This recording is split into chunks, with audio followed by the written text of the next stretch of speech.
Hi! டெய்லியும் ஒரே மாரி செஞ்சு போர் அடிச்சு போச்சா, வாங்க இன்னைக்கு டேஸ்டியாக புளிப்பாக ஒரு ரைஸ் பார்க்கலாம். என்னென்னா கொழும்புச்ச சாப்பாடு.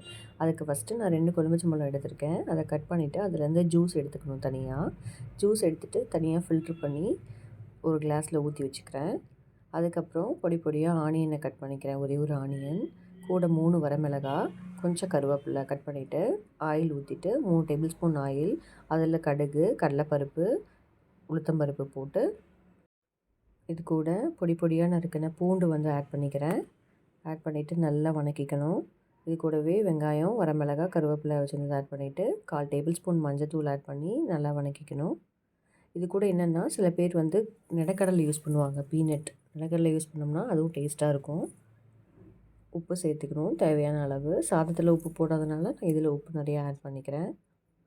நல்லா வெங்காயம் நல்லா வதங்கணும். வதங்குற வரைக்கும் நல்லா இது பண்ணிவிட்டு கொஞ்சம் பெருங்காயத்தூள் சேர்த்துக்கணும். 1/4 டேபிள் ஸ்பூன் பெருங்காயத்தூள். நல்லா வதங்கினதுக்கப்புறமேலு கொழும்புச்சம்பழம் ஜூஸ் எடுத்து வச்சுருப்போம் இல்லையா, அதை எடுத்து ஊற்றிக்கணும். நல்லா கொதிக்க விடுங்க. கொதிக்க விட்டு கொஞ்சம் கெட்டிப்பதம் ஆனவொடனேயும் ஆஃப் பண்ணிடணும் அடுப்பை. அதுக்கப்புறம் சாதம் போட்டு சாதம் ஆட் பண்ணதுக்கப்புறம் சாதம் கட்டி விழாமல் இருக்கிறதுக்காக நம்ம கரண்டி வச்சு நல்லா உடச்சி விடணும். கட்டி பிடிக்கக்கூடாது. அந்த கட்டிகள் இல்லாமல் நல்லா கிளறி கிளறி விட்டுறணும்.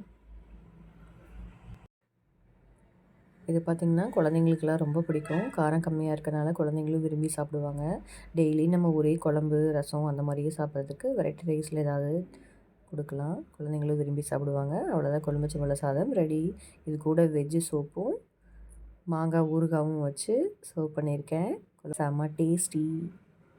வாங்க சாப்பிட்லாம். லைக் பண்ணுங்கள், கமெண்ட் பண்ணுங்கள், மறக்காமல் சப்ஸ்கிரைப் பண்ணுங்கள். பாய்.